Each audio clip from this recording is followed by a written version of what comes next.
আসসালামু আলাইকুম ওয়া রাহমাতুল্লাহ। এক আরব ব্যবসায়ীর ৩ ছেলে ছিল, যাদের প্রত্যেকের নাম তিনি আব্দুল্লাহ রেখেছিলেন।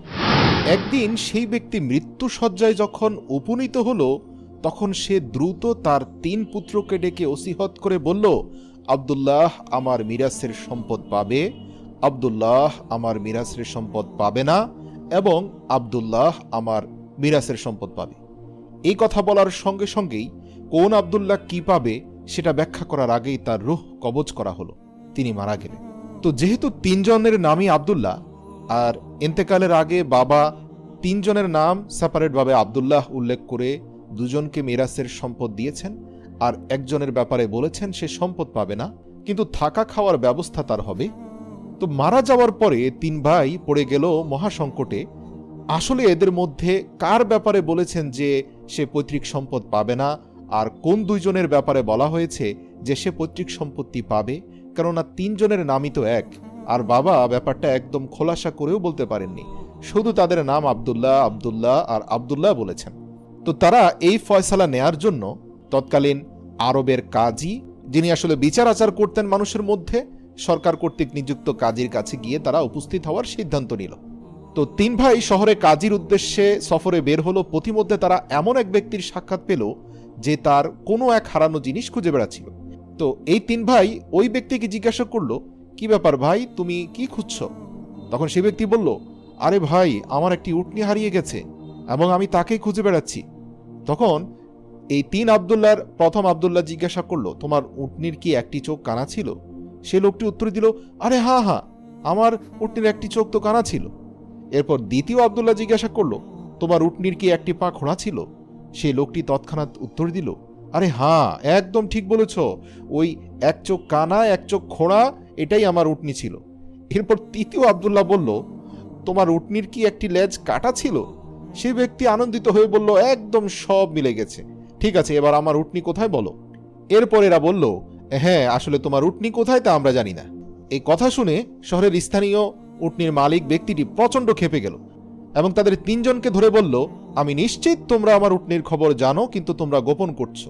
তোমাদেরকে এখনই শহরের কাজীর কাছে নিয়ে যাব, যেন তোমাদেরকে আচ্ছা করে শাস্তি দেয়, আর আমার উটনিটা যেন বের হয়ে যায়।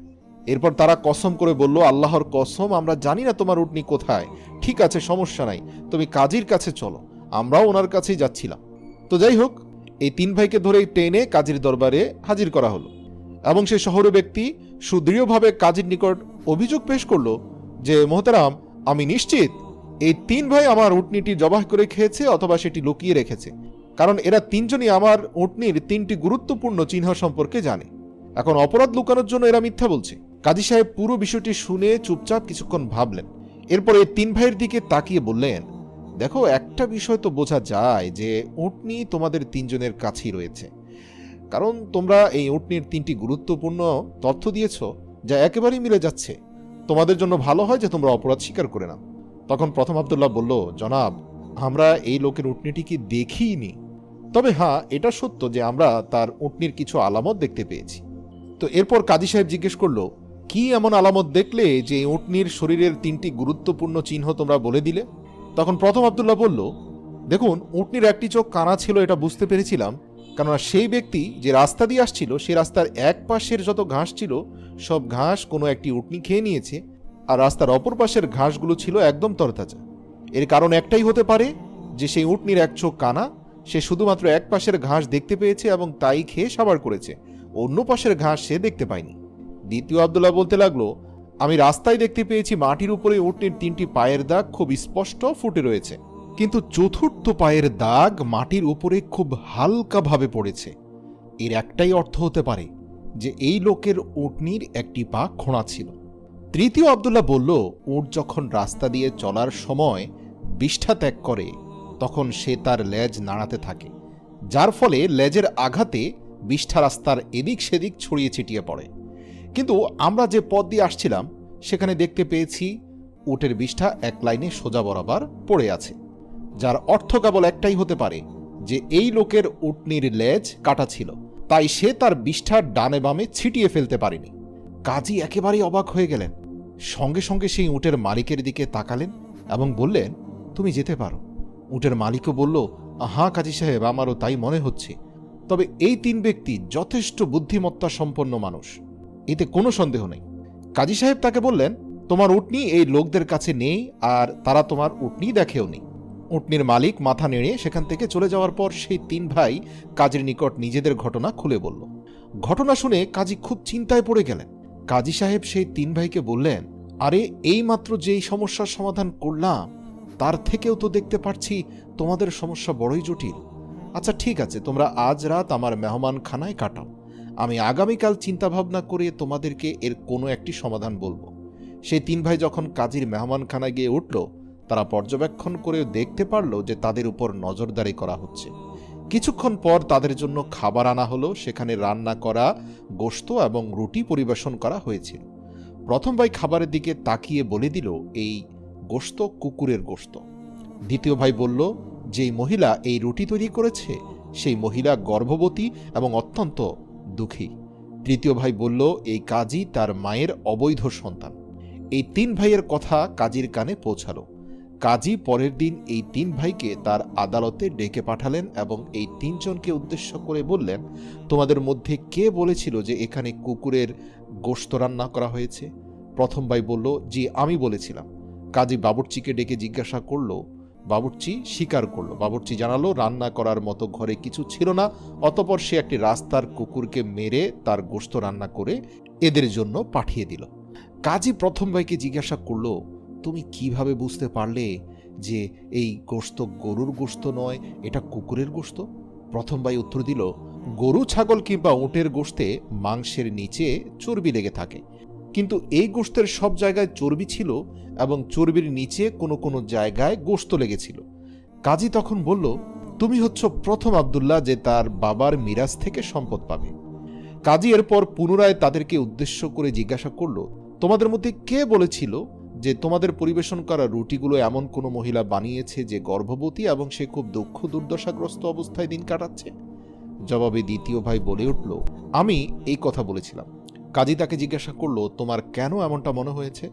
তখন দ্বিতীয় ভাই জবাব দিল, কারণ হচ্ছে আমি দেখতে পেয়েছি রুটিগুলো একদিকে ফুলে আছে এবং ঠিকমতো রান্না হয়েছে, কিন্তু অপর পাশ কাঁচা এবং মোটা রয়ে গেছে, ঠিকমতো ফোলেনি। আমি তা থেকে এই সিদ্ধান্তে উপনীত হয়েছি যে রুটি তৈরি করা মহিলা তিনি এমন একজন নারী যিনি কষ্ট হয় বিধায় বেশি ঝুঁকতে পারছিলেন না এবং তিনি তার সামনের দিকে ভালো মতো দেখতে পারছিলেন। এর দ্বারা এটাই বোঝা যায় যে সে মহিলা গর্ভবতী, যার ফলে রুটি বানাতে তার খুব কষ্ট হচ্ছিল। কাজী বলল, তুমি হচ্ছ দ্বিতীয় আব্দুল্লাহ যে তার বাবার মিরাজ থেকে সম্পদ পাবে। কাজী এরপর পুনরায় তাদের 3 ভাইকে উদ্দেশ্য করে জিজ্ঞাসা করলো, তোমাদের মধ্যে কে বলেছিল যে আমি আমার মায়ের নাজায়েজ সন্তান? তৃতীয় ভাই বলল, এ কথা আমি বলেছিলাম। কাজী তার দরবার থেকে উঠে অন্দরমহলে গেল এবং নিজের মায়ের কাছে জিজ্ঞাসা করল, এ কথা কি সত্যি যে আমি তোমার অবৈধ সন্তান? তখন কাজীর মা তাকে বলল, হ্যাঁ এ কথা সত্যি যে তুমি আমার অবৈধ সন্তান। কাজী পুনরায় দরবারে আসলো এবং তৃতীয় আব্দুল্লাহকে জিজ্ঞেস করল, তুমি কিভাবে জানতে পারলে যে আমি আমার মায়ের অবৈধ সন্তান? তৃতীয় আব্দুল্লাহ উত্তর দিল, তুমি যদি বৈধ সন্তান হতে তাহলে তুমি মেহমানখানায় আমাদের উপর নজরদারি করতে না, আর না আমাদেরকে কুকুরের গোশত রান্না করে খাওয়াতে, আর এক অসহায় গর্ভবতী মজলুম মহিলাকে দিয়ে কাঁচা রুটি বানিয়েও আমাদেরকে খাওয়াতে না। কাজী তৃতীয় আব্দুল্লাহকে উদ্দেশ্য করে বলল, তুমি হচ্ছ সেই আব্দুল্লাহ যে তার বাবার মিরাজ থেকে কোনো সম্পদ পাবে না। তৃতীয় আব্দুল্লাহ বিস্ময়ের সাথে বলল, কেন, আমি তোমার বদনাম করেছি তাই? কাজী সাহেব বলল, দেখো তুমি আমার জন্য যা বলেছ তা যদি সত্যিকার অর্থে আমি রাগ এবং ক্ষোভের সাথে নিতাম, সেই ক্ষেত্রে আমি তোমাকে শারীরিকভাবে লাঞ্ছিত করতাম। আসলে আমি যা বলছি তাই সত্য, কারণ সত্য কথা হচ্ছে একজন নাজায়েজ সন্তানই আরেকজন নাজায়েজ সন্তানকে ঠিক ঠিক চিনতে পারে, আর আমিও ঠিক তোমাকে চিনে নিয়েছি, তুমিও তোমার মায়ের একজন নাজায়েজ সন্তান। এর জন্যই তোমার পিতা তৃতীয় আব্দুল্লাহকে কোনো প্রকার সম্পদ দিয়ে যায়নি। পিতার মিরাজ থেকে তুমি কোনো সম্পদ পাবে না, যেমনটা আমিও পাইনি। তৃতীয় আব্দুল্লাহ যে মূলত বাবার সম্পদ থেকে বঞ্চিত হয়েছে, সে তার মাকে গিয়ে জিজ্ঞেস করল যে এই ঘটনাটি কি ঠিক? তাদের মা তখন বলল যে হ্যাঁ, একদিন তোমার বাবা ফজরের নামাজ পড়তে মসজিদে গিয়েছিলেন, তখন মসজিদের দরজার কাছে তোমাদের বাবা একটি বাচ্চাকে দেখতে পান। তিনি তখন সেই বাচ্চাটিকে নিজের সাথে করে ঘরে নিয়ে আসেন। তোমাদের আব্বা সেই বাচ্চাটির নাম তোমাদের বাকি 2 ভাইয়ের নামের সাথে মিলিয়ে আব্দুল্লাহ রেখেছিলেন, কারণ তিনি অনেক ধর্মপরায়ণ মানুষ ছিলেন এবং রাসূল সাল্লাল্লাহু আলাইহি সাল্লামের 2টি নামকে তিনি খুব পছন্দ করতেন, এক হচ্ছে আব্দুল্লাহ এবং আব্দুর রহমান। এর জন্য তিনি সবচেয়ে উৎকৃষ্ট আব্দুল্লাহ নামটি তোমাদের তিনজনকেই রেখেছেন। তোমাকে কুড়িয়ে পেয়েছি এ কথা কখনো তোমাকে বলতে নিষেধ করেছেন, কিন্তু যেহেতু শরীয়ত মোতাবেক শুধুমাত্র ঔরসজাত সন্তানদেরকেই সম্পদ দেওয়া উচিত, তাই তোমার বাবার সম্পদ ওই দুজনকে দিয়েছেন আর তোমার জন্য শুধু থাকা খাওয়ার ব্যবস্থা করেছেন। প্রিয় দর্শক, আরবদের গল্পের কাহিনীগুলো এমনই হয়ে থাকে। সেই সমস্ত গল্পে অনেক শিক্ষণীয় বিষয় পাওয়া যায়। এই গল্পটিও আরবদের উপন্যাস থেকে আপনাদের জন্য আমি অনুবাদ করেছি।